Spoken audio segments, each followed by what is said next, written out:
నిన్న డిఎస్సిలో ఉద్యోగం వచ్చింది కదండి. అదే ముఖ్యమంత్రి గారి చేతుల మీదుగా అందరికీ అదొక మంచి జ్ఞాపకం. కానీ వచ్చింది అని సంతోషపడే వాళ్ళకంటే రాలేదు అని బాధపడే వాళ్ళు ఎక్కువ మంది ఉంటారు. ఎందుకు? సక్సెస్ రేట్ మరి తక్కువే ఉంటుంది. పోటీ పడే వాళ్ళు ఎక్కువ, సెలెక్ట్ అయ్యేవాళ్ళు తక్కువ ఉంటారు. ఏం పర్లేదు, ఏం భయపడక్కర్లేదు, ఇబ్బంది లేదు.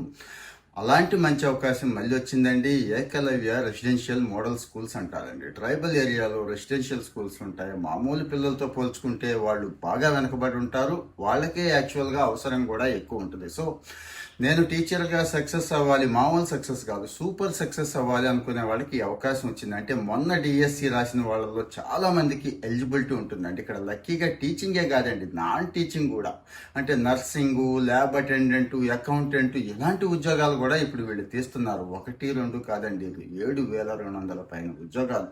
అంటే డిఎస్సిలో ఆల్మోస్ట్ ఆల్ సగం ఉద్యోగాలు మళ్ళీ పడినాయి అన్నట్టు. సో ఇది నాకు తెలిసి టీచర్ కమ్యూనిటీలో అదే ఈ ప్రిపేర్ అవుతున్న వాళ్ళకి చాలా మందికి తెలుసు, కొంతమందికి తెలియదేమో అని నేను మళ్ళీ ఇస్తున్నాను, ఒకసారి చూసుకోండి. అన్నీ కూడా వేలల్లోనే ఉన్నాయండి. అంటే ప్రిన్సిపాల్ ఉద్యోగాలు కూడా ఉన్నాయి. ఇక్కడ చూడండి, అంటే ఏదైనా రికగ్నైజ్డ్ ఇన్స్టిట్యూట్లో మీరు ప్రిన్సిపాల్ ఆర్ వైస్ ప్రిన్సిపాల్గా 3 ఏళ్ళు పనిచేస్తున్నా, లేకపోతే ఏదైనా జూనియర్ కాలేజీలో జూనియర్ లెక్చరర్గా ఇంతకాలం పనిచేస్తున్నా బ్రహ్మాండంగా ప్రిన్సిపాల్కి వెళ్ళిపోవచ్చు. ఇక post graduate teacher, graduate teacher, nursing assistant, lab assistant, ఇలాగా అందరికీ కూడా అవకాశాలు వచ్చినాయి. అక్టోబరు 23 అనుకుంటా లాస్ట్ డేట్ ఇచ్చారు. సో ఆల్రెడీ స్టార్ట్ అయిపోయిందండి. మరి ఇలాంటి అవకాశం చాలా చాలా అరుదుగా వస్తుంది. ఇదేదో వేరే స్కూల్స్ వేరే లోకం అని అనుకోవద్దు.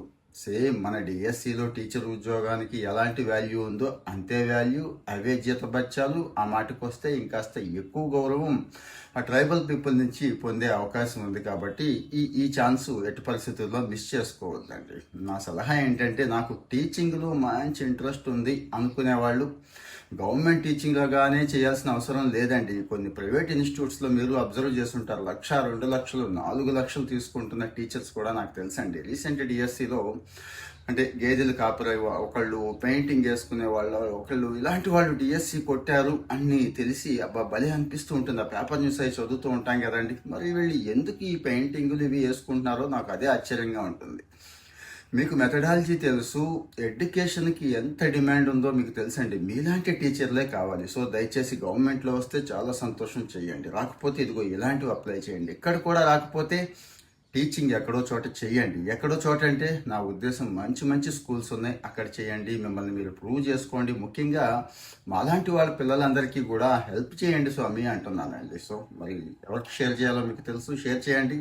ఉద్యోగ సమాచారం అన్నీ చెప్పుకుందాం, ఫాలో అవుతూ ఉండండి.